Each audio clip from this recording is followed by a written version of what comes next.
Welcome back to another casual conversation video, and welcome to some slightly nicer weather here in the UK.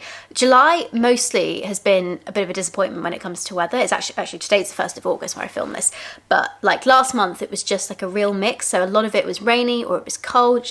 We really haven't had much for summer this year. We've had some summers where it's been really hot, like way too hot, and then this year it was just a bit blah. But so far this week, the weather has been pretty nice, which is lovely because on Sunday it was my birthday and we had some lovely weather. I went with my mum and my son to a lovely kind of local garden centre / garden park, and we walked around there for a bit and that was really nice. Then we went and had some ice cream in the afternoon. So it was a very nice, very chilled birthday. Turning 27 feels interesting because you kind of like, I can't remember if it was 25 or 26, but I think it was 26 where I realised that I really was no longer like young. You're kind of you're in your early 20s up until like 25. I feel like 24 you're still early 20s, but then you're 25 and you're like, okay, I'm mid 20s now, and now I'm 27, I'm like, I'm bordering on late 20s at this point. So and also just kind of evaluating where I thought I would be at 27, because I don't know if anyone else can relate to this, but I feel like we have unrealistic expectations of ourselves when we're in our teen years or when we're younger. We feel like everything's going to be sorted by the time we're in our mid-20s. Like, you're going to be married, you're going to have your house, you're going to have kids. And to be fair, like, I do have a home, which I was only able to get with help from my parents. I do have a kid, and I don't have a husband, but then I realised when I was 20 that I wasn't really that interested in dating, so that kind of changed that plan. But I think in terms of like my career, I thought I would be in a different place at this point, but I don't know where I thought I would be. I think I always knew I wanted to run a business, and obviously I set up a business when I was 15, I ran it for 10 years and I shut it down almost this time last year actually now. And as I've said before, it was the right thing to do, like I was done at that point, but I never kind of thought about what I would do after, because for our generation, like for Gen Z in particular, we're going to be working for at least 50 years and nobody wants to do the same thing for 50 years. Or I guess there's a small group of people that would want to do that, but I certainly wouldn't. And so I often thought about what I wanted to do as my first part of my career, but I never thought about like the trajectory after that. And to be honest, like there was no point in doing that anyway, because through life experiences and stuff, you figure out what you're good at and what things you enjoy and things that you kind of ways you want to change and all of that. That stuff I don't think you can really predict when you're younger. You just have to kind of learn to go with the flow on it. But yeah, I don't think I thought I would be at a point in my life now where I was kind of like reassessing stuff. I don't think it's a bad thing to be reassessing things now, but it's just not something I realised was going to happen when I was a teenager. So if I could go back to my teenage self, who was obsessed with like trying to figure out what my life purpose was going to be, or at least like my aim with my career and stuff was going to be, I would tell her to just chill out a little bit, because, you know, things will go to plan and things won't go to plan, and you just figure out as you go along. But on the topic of career stuff, so if you're following me here, I'm sure you know, I've been doing a data analytics course and I've nearly finished it now. So I've just got a few more bits to do. I've actually finished the training part of the course and I've passed you have to do, I think it's like 100 hours worth of live lesson hours, which I've now achieved. So that's really exciting. All I've got left to do is I need to get my portfolio signed off, which I've actually just sent to my trainer today. So hopefully I'll get his feedback soon, and ideally there'll be nothing I need to update, but if there is a few bits to update, then I need to do that, and then hopefully he'll sign it off.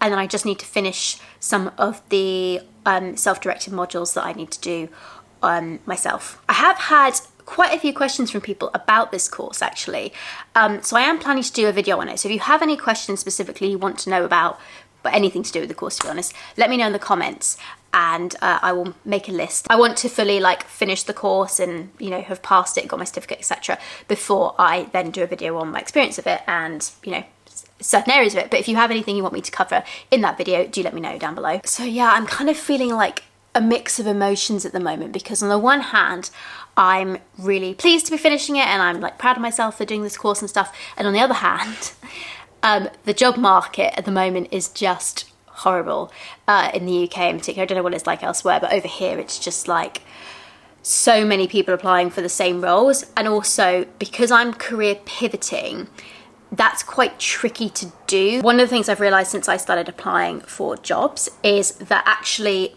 finding the roles that are at that entry level and who don't specifically want a graduate is quite tricky. But nowadays, like because of all this like automation with, you know, AI and stuff, a lot of places you might think, oh, actually I meet the criteria for this, but I just don't have this one thing, like in my case, you know, a degree. And you know, if you send it off to them, the system is automatically going to just filter it out and be like, oh no, degree, not even going to bother to send it to somebody, which is quite frustrating. So trying to, yeah, it's just a bit of a demoralizing experience, to be honest, at the moment. I have previously job hunted for other things in the past, and it's never been this tricky before. So I think it's just, and I've seen people online talking about how tricky it is as well. So I don't think it's just like this one specific area. I think in general, job hunting is quite tricky at the moment, but it's definitely the part that I had underestimated how challenging it was going to be. So I've kind of at the moment got into the space where, so as part of the course, they told us at a certain point, when we reached a certain point, that we could actually start applying for roles. And so I started doing that, but then, as I said, it became quite demoralizing. So I've actually got to the point now where I've decided that I'm going to just focus on literally finishing the course, getting my certificate, and then once I've kind of ticked that box off, move on to the next one and focus my energy on that as well, because I still got to do some of this training, so that's still taking up some of my time. And then job hunting is actually quite a lot of work as well, and still I've got to film and edit videos, speak to sponsors and stuff too. So there's still, you know, quite a few things that I'm juggling, and client work, so still quite a few things I'm juggling. So I'm trying to just like make my plate not too full for the time being, and just finish this one thing, and then, you know, that'll be done and I'll be able to move on to focusing on the other stuff. Also, a big thank you to those of you who took part in my pelvic floor health after childbirth survey that I did. You may or may not have seen that I did a little video on my channel, just a little short one, kind of asking for help, and a few of you saw it. So if you didn't see that, that's what I'm talking about here. But basically, as part of my portfolio, I wanted to analyse a data set on like the links between childbirth and pelvic floor health, but whilst I could find some studies online, I couldn't actually find any raw data files, which is what I needed. And I was really keen to do this topic because it's something that I'm obviously really interested in, with my history of working in like women's health and menstrual health and stuff. So it just felt like a really good connection between this sort of new route that I'm going down and like my past expertise. And I managed to get over 1,000 responses, which is really good. It means that the data actually has what we call statistical significance. So there's enough people that took part in it to be able to say, actually, this data is probably a good representation of like the wider population. So yeah, that's really exciting. So I've finished analysing that now. Like I said, I will do a video going through the results. However, because I got some really good data, there's actually more areas that I can analyse within the data than just what I put on my portfolio, because you don't want to make it too long, because basically, like, when it comes to data analytics, your portfolio is to show people that you have the skills. So the first part of my portfolio is basically demonstrating how I manipulated the data, and then the second half is like the visualizations and looking at what the results of the data are. And I think the majority of you are not going to be interested in that first half. You just kind of want to see the outcomes. So I think what might be best for me to do is just to take those the second half of my presentation and show those slides. But also, as I said, because I didn't want to make it too long, there were other areas that I could have gone into some analysis of, and I didn't, for the sake of keeping my portfolio at a reasonable length, but still answering the main question that I wanted as part of what we call a problem statement in data analytics. So I did that, but because there were some other areas and things I could explore in the data, I think I might do that before I do the video, just so I can put maybe a couple of extra slides up with some hopefully interesting information on them. Now that my course is winding up though, I can start to do some more of the videos that I was doing before I went on the course, so that less of these kind of casual conversations, although these seem to be very popular, and I have to say they are some of the easiest type of videos for me to do. So I'm definitely going to be keeping these in. But moving forward, I've been thinking about like what I want to do content wise and some of my ideas for my channel, because one thing that's been really interesting to me is doing this like analysis specifically on like the pelvic floor health stuff has made me realise that I do still have a really strong interest in the field of like women's health and menstrual health and sustainable menstrual products, kind of a link between all three of them. And I would quite like to start incorporating some of that back into my YouTube channel, but I'm kind of torn about how to do it, because the annoying thing is, whilst I enjoy making that content, it doesn't perform particularly well with the algorithm, and this is currently my main source of income. So making this work in terms of being able to create content that I enjoy, but also making it work financially for me, is where I'm currently like having a bit of a debate. One thing you might have noticed that is in like the last few videos I've done, I have made sure to include the word like mum, kids, parenting, something along those lines, because it makes such a difference to the amount of money I earn from AdSense on those videos compared to if I don't use those words. Like, it's insane. You know, a video can have like more views that hasn't got that word, but earn less than a video that had less views, but had like a parenting, child, any of those words, because they're just much more popular for advertisers. So if you notice that I've uploaded a video with a title that's got nothing to do with parenting, and then I've just put kind of like a dash and then separately solo mum or something along those lines, and you're like, why should you put solo mum in the title? It's because it boosts the AdSense. And like I said before, this is currently my main source of income, along with like sponsorships and stuff together. When you are a content creator, usually the portion, you get a good chunk of money from the AdSense, but the majority of the money actually comes from sponsorships. That's how you kind of make content creation work. So, you know, combination of those two is currently my main income.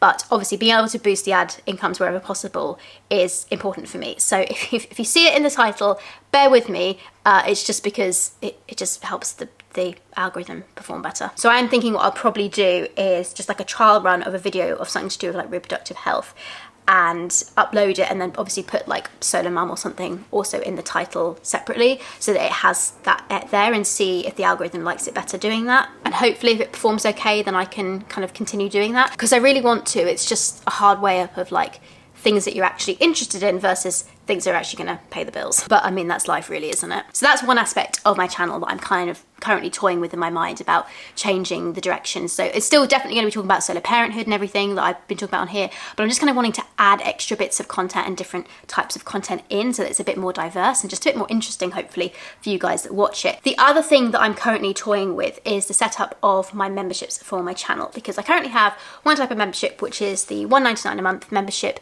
that you can sign up to, and you get like a little star by your name that says you're a member, and you also get like some little things, like you can use some exclusive emojis, you get to see my videos a day before they go live, and you know, and sometimes I do like exclusive Q&As for the members as well. Yeah, those are some of the benefits to being a member currently. However, like, unfortunately, YouTube does take quite a significant cut of each membership, and so unless you have, at the rate of $1.99, unless you have a lot of people, it's hard to do anything else for the membership, because it's just not financially viable for me, basically. So what I'm toying with is one of two options. One option is that I add in an extra level at $3.99. I keep the $1.99 level, but have the $3.99 level, and basically at the $1.99 level, you just get the you know, the membership badges and the emojis that you get exclusively from being a member. But that's basically it. It's essentially just a membership level where you can support me for a little bit extra each month, just like $1.99 a month, and that little bit of extra support as a creator, without too many other benefits. It's more just a kind of like, I want to support you without for this little bit of extra. But then having a slightly higher level where you get more back for it. So for example, I would probably move the kind of being able to view videos early into the upper bracket, into the $3.99 one, and also introduce things like having an exclusive Q&A each month. So I would do a questionnaire on my YouTube channel post, and people can ask their questions, and then I would respond to that in a video specifically for the members. So any questions at all about whether it's solo parenthood, periods, or whatever, you can post it there and you will get a response from me. And potentially I could add in some other stuff too. So that's one idea that I am kind of considering. The other option I have is to cancel the $1.99 membership. So basically anyone who's currently on a $1.99 membership would stay on that level, but then I would only introduce a $3.99 one after that. And they would essentially have like the same things. So I would, you know, add the extra things in, like the Q&A, etc. So people who signed up early would still get all the benefits for $1.99, but then the people who join a bit later get them for $3.99. So that's another option that I have, is just kind of moving over to still having one level of membership, but it's just if you were in early, you got it for a bit cheaper than if you join a bit later. So yeah, I'm toying with both those ideas, and I'd appreciate some input from you. Do you like the 2-level option better, or do you think just moving over to one is a better idea? It might be a practicality thing of one is easier for me to do than the other. I don't know at this point. But yeah, I'm thinking I definitely want to offer more to my members, and also let me know if there's anything in particular you would like to see offered as part of a membership that would be something that would make you more likely to sign up for it, because it is a really great option for us as creators to be able to have that extra support, like financially. We know we've got X number of members and that much coming in, as well as not having to rely so much on how videos do advertisement wise. So any of you that are members, thank you so much. It really does make a big difference. But yeah, just currently trying to tweak it around the edges to make it kind of work a little bit better and also make it better value for money for you. But yeah, other than some, you know, slight job hunting stress, life is pretty good at the moment. And it's nice to be in a place where I'm just really enjoying it. I had never actually done this age of child before with fostering. I'd done the full year, like the first year I'd had babies of like from literally newborn right up to a year old. But just through chance, I'd never had this age of toddler. So this age was a bit of an unknown to me, but I'm actually really enjoying it. He's figuring out so much more. He understands so much more now. He's 17 months now, which just feels crazy. He's not talking yet or really using any words. I did think he got the word duck, but he seems to have lost that. So I'm not sure whether I was imagining things or whether he did have that and it's gone. But he doesn't really talk at the moment. But babbling all the time, expressing things all the time. And he's just like, he's a little boy now. He's no longer a baby. He is a little boy and it's so lovely. I am actually really, really enjoying it. And I'm so pleased about that because I was a little bit worried about whether I would enjoy it as much as he got older, because I've always loved babies. I love the baby stage. That's a stage that I personally find quite easy and quite enjoyable. I know not everyone does, but I was like, I know I've done kids who are older and I know I've enjoyed that. Like logically in my brain I knew that, but I was also a bit worried that, you know, people talk about how difficult the toddler stage can be, oh my goodness, like my fostering experience beforehand has been so useful, because a toddler tantrum, nothing compared to some of the, I don't want to say the word tantrum because like it was more of a meltdown I think with a lot of the kids, and you know, trauma does all sorts of other things, but some of the situations that I had to deal with in fostering, toddler tantrums, piece of cake, babe, piece of cake. And I think naturally I'm just quite a relaxed parent anyway, so like where I set, although I have like boundaries that I've talked about before in other videos about being really strict, you know, on things like if you're doing something to hurt yourself, hurt others, hurt property, etc. Other than that, I'm generally quite go with the flow, and it does make life so much easier if you can.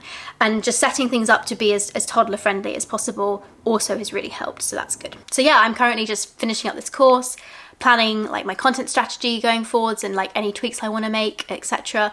and just enjoying life with my little one. And it's actually, do you know what, now is quite a nice time. So yeah, just a great life at the moment, and long may it continue. Thank you so much for watching, guys, and again a really massive thank you to my Precious Star Superstar members as well, because it really does help having that little bit extra that you give each month. It does make it, you'd be surprised how much of a difference it actually makes to the financials of my channel, just having that membership.